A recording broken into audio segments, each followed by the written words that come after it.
वैरागी हो गए पारसनाथ। वैरागी हो गए पारसनाथ, वैरागी हो गए पारसनाथ। अश्वसेन वामा माता का छोड़ दिया है साथ। वैरागी हो गए पारसनाथ, वैरागी हो गए पारसनाथ। नमो नमो नमो नमो नमो नमो नमो नमो। कथा है पारस जी की तुम्हें जो आज सुनाऊं, हुए वैरागी कैसे बात सारी समझाऊं। हुए वैरागी कैसे बात सारी समझाऊं।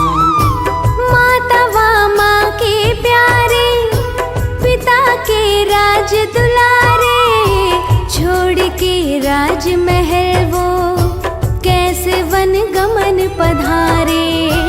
छोड़ के राजमहल वो कैसे वन गमन पधारे। कैसे किया कमठने उन पर उपसर्ग आघात। वैरागी हो गए पारसनाथ, वैरागी हो गए पारसनाथ। वैरागी हो गए पारसनाथ, वैरागी हो गए पारसनाथ।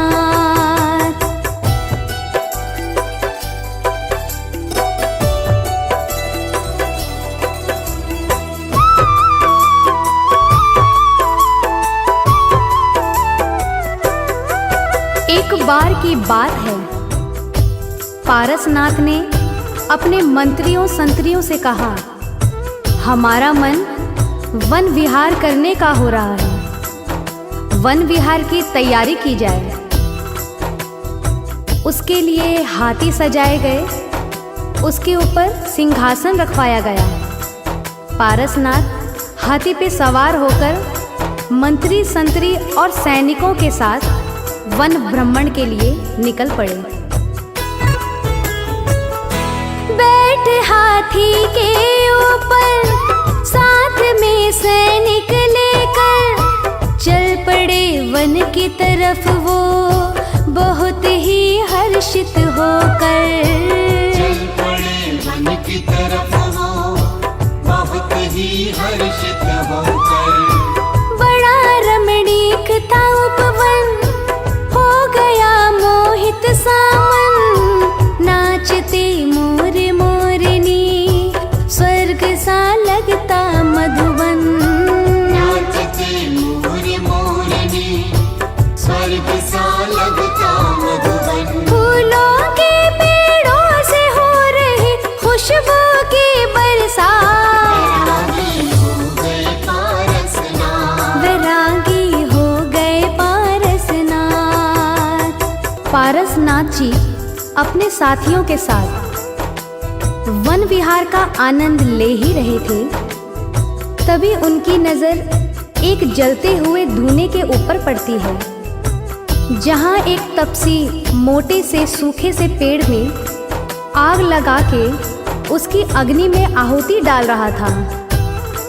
पारसनाथ जी अपने मनोयोग से जान जाते हैं कि उस लकड़ी के अंदर नाग नागिन का जोड़ा है। उतर गए हाथी से वो पास तपसी के आए, पकड़ के हाथ तपसी का हवन उसका रुकवाए। पकड़ के हाथ तपसी का हवन उसका रुकवाए।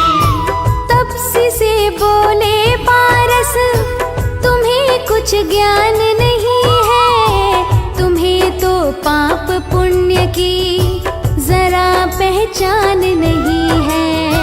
तुम्हें तो पाप पुण्य की जरा पहचान नहीं है। जल जाएंगे नाग और नागिन इस लकड़ी के साथ। वैरागी हो गए पारसनाथ, वैरागी हो गए पारसनाथ। पारसनाथ की बात सुनकर कमठ क्रोध में आ जाता है। क्रोध में भरकर बोलता है, आप कैसे कह सकते हैं कि जलती हुई इस लकड़ी के अंदर नाग नागिन का जोड़ा जल रहा है? पारसनाथ जी कहते हैं, यदि आपको मेरी बात पे विश्वास नहीं है तो इस जलती हुई लकड़ी को चीर के देखो, नाग नागिन है कि नहीं। तपसी ने उठा कुल्हाड़ी, खींच लकड़ी पे मारी, लकड़ी दो फाड़ हो गई। उठी जलती चिंगारी, जल रहे नाग और नागिन बीच लकड़ी के अंदर। तपसी हैरान हो गया सामने सत्य देख कर। से हैरान हो गया सामने सत्य देख कर। मरने को थे नाग और नागिन अग्नि में एक साथ। वैरागी हो गए पारसनाथ, वैरागी हो गए पारसनाथ। सबकी आंखें विस्मय से फटी की फटी रह जाती हैं। तपसी पारसनाथ के सामने नतमस्तक हो जाता है। मरणासन नाग नागिन को पारसनाथ जी नवकार मंत्र सुनाते हैं, जिसके प्रभाव से नागिन और नाग पाताल चले जाते हैं। नाग धड़ेंद्र बनते हैं और नागिन पद्मावती बनती हैं। पारसनाथ जी का मन इस घटना से व्यथित हो जाता है, अतः वो अपने समस्त साथियों के साथ राजमहल वापस लौट जाते हैं। मर गए नाग और नागिन, नाग धड़ेंद्र हो गए, बनी पद्मावती नागिन, देवी देवेंद्र हो गए। बनी पद्मावती नागिन, देवी देवेंद्र हो गए। बसे पाताल लोक में दोनों सीधे चल करके, तपसी वो कमठ कहाया। गया जब खरा सिमर के, अब आगे की कथा की भक्तों करती हूँ शुरुआत। वैरागी हो गए पारसनाथ, वैरागी हो गए पारसनाथ।